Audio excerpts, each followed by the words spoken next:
সবাইকে ঈদ উল ফিতরের শুভেচ্ছা এবং সবাইকে জানাই ঈদ মোবারক। তো আপনাদেরকে আমার নতুন আরেকটি ব্লগে স্বাগত।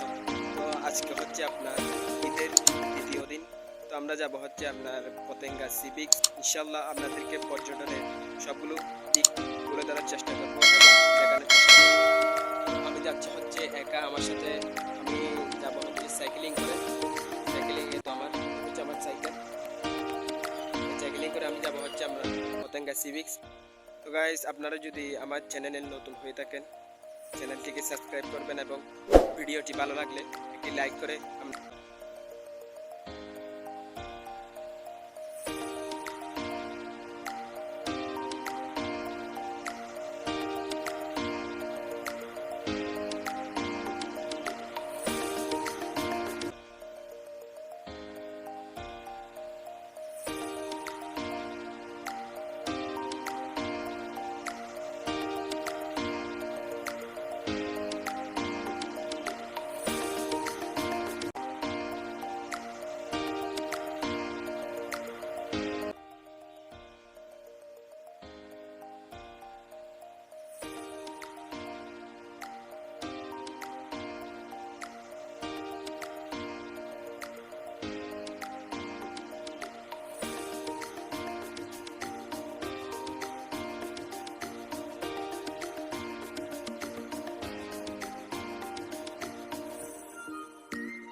আলহামদুলিল্লাহ গাইস, দীর্ঘ 30 মিনিট পার করে সাইকেল জার্নি করার পর আমি এখন পৌঁছে গেছি হচ্ছে আপনার চট্টগ্রাম পতেঙ্গা।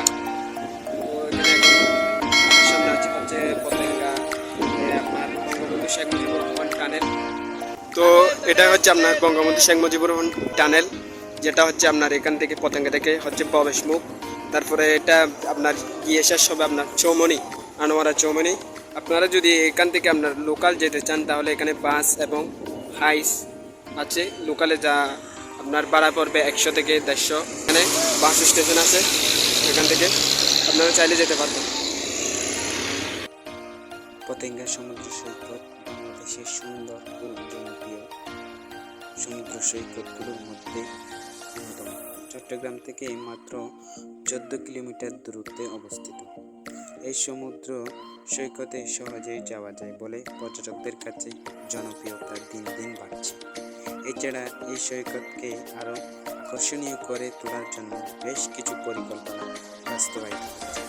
5 কিলোমিটার দৈর্ঘ্যের পতেঙ্গা সৈকতকে আধুনিক ও বিশ্বমানের পর্যটন কেন্দ্র গড়ে তোলার লক্ষ্যে কাজ চলছে। কর্ণফুলী নদী ও সাগরের মোহনায় অবস্থিত পতেঙ্গায় সূর্যোদয় কিংবা সূর্যাস্তের দৃশ্য খুবই মনোরম।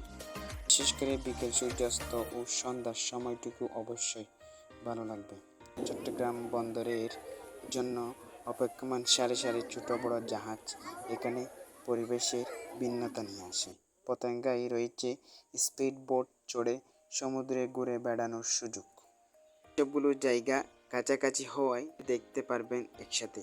বন্ধুবান্ধব কিংবা পরিবার পরিজন নিয়ে সুন্দর সময় কাটানোর জন্য চট্টগ্রাম জেলার এই পতেঙ্গা সৈকতকে আসলেই এক সুন্দর স্থান হিসেবে স্বীকৃতি দেওয়া যায়।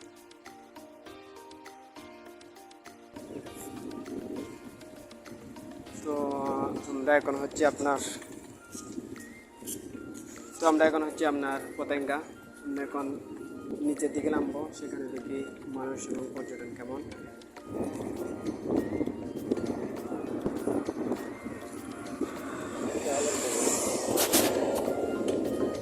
দ্বিতীয় দিন হিসেবে আমি যেটা মনে করছিলাম, আসলে সেটা থেকে অনেক পর্যটন হবে, কিন্তু এখানে এসে দেখি পুরা পতেঙ্গায় কালি, একদমই আপনার পর্যটন অনেক কম।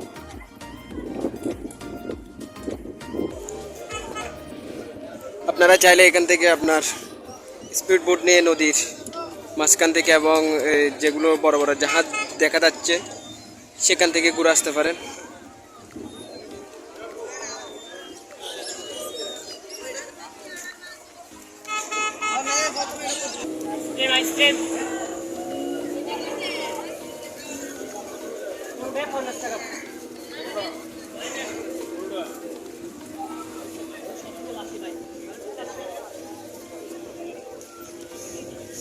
ওই বড় শিপটা হচ্ছে আপনার চট্টগ্রাম বন্দর, মনে হয় বাইরে কোনো কান্ট্রিতে যাবে।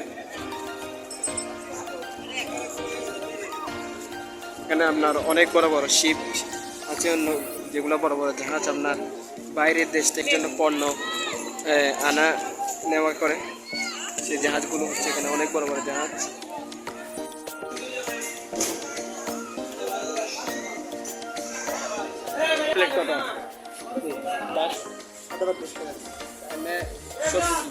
সবজি নেবে, সবজি কিছু নেই। মাছ, পোয়া মাছ, রূপচন্দা মাছ, চিংড়ি মাছ, রূপচন্দা কত? মুরগি কত? মুরগি 100 টাকা, গরু 180 টাকা, মুরগি 100 টাকা এক পিস মাত্র। দিয়া দেন, 1 প্লেট ভাত দেন, তারপরে মুরগি দেন। 1 প্লেট ভাত দুটো মুরগি, 1 প্লেট ভাত দুটো মুরগি। তো আমাদের ভাত এবং মুরগি চলে আসছে। ভাত হচ্ছে আপনার 20 টাকা, মুরগি হচ্ছে আপনার 100 টাকা।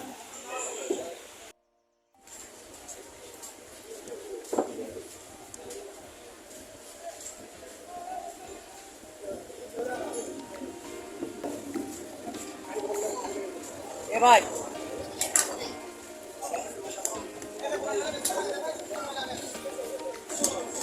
ভাই আলহামদুলিল্লাহ গাইস, খাওয়া দাওয়া শেষ করার পর এখন বের হয়ে গেছি।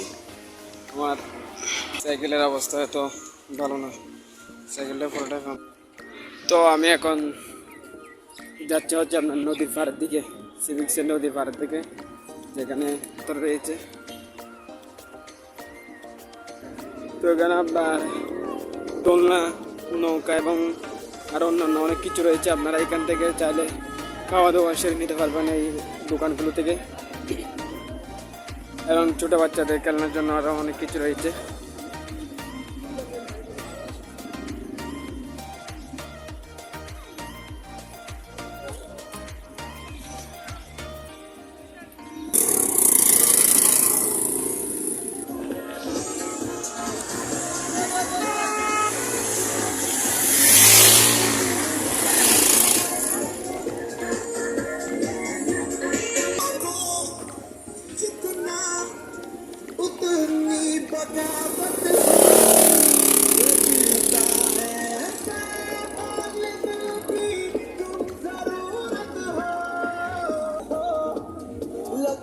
এটা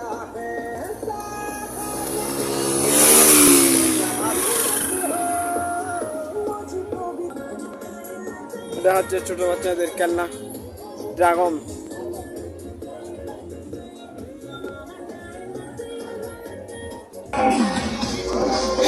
এখানে আজকে আপনার ঈদের তৃতীয় দিনে এখনো মাত্র পর্যটন এখানে অনেক কম, সম্ভবত হচ্ছে আপনার বিকেল টাইমে আপনার হতে পারে। আর এখানে এখন প্রচুর রোদ। তো আমি হচ্ছে আপনার বিক্সের একদম শেষ মাথা চলে আসছে, একদম শেষে। এটা হচ্ছে আপনার বিক্সের শেষ। এখানে এসে আপনার মিলিত হয়েছে বঙ্গোপসাগর এবং কর্ণফুলী। এখানে আপনার অনেক বড় বড় পাথর রয়েছে।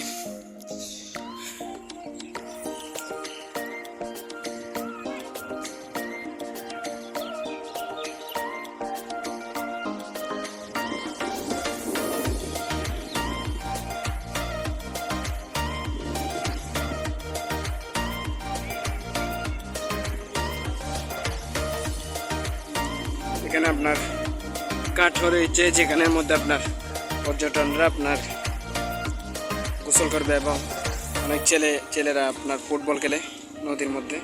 আর বোটও রয়েছে, আপনারা চাইলে এখান থেকে বোট নিয়ে ঘুরে আসতে পারেন।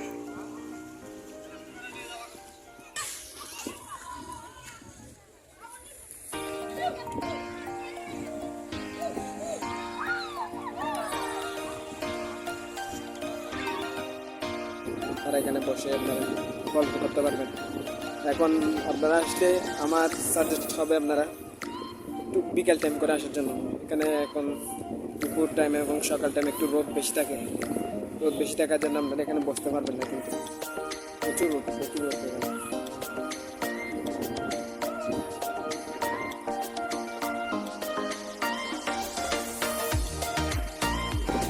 এখনো পর্যন্ত এখানে 3টা বেজে গেছে, আপনার পর্যটন এখনো অনেক কম, তাই একটু ঘোরাঘুরি করতে পারবেন। আপনার রোদও কম থাকবে, তখন ঘোরাঘুরি ভালোভাবে করতে পারবেন।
গাইস, আজকের ব্লগটি এখানের মধ্যে শেষ করতেছি। ব্লগটি যদি ভালো লাগে চ্যানেলটিকে সাবস্ক্রাইব করে আমার পাশে থাকার চেষ্টা করবেন। আপনাদেরকে আরও নতুন নতুন ব্লগ উপহার দেওয়ার জন্য ইনশাল্লাহ আমিও চেষ্টা করব। গাইস, আজকে এই পর্যন্ত। আসসালামু আলাইকুম।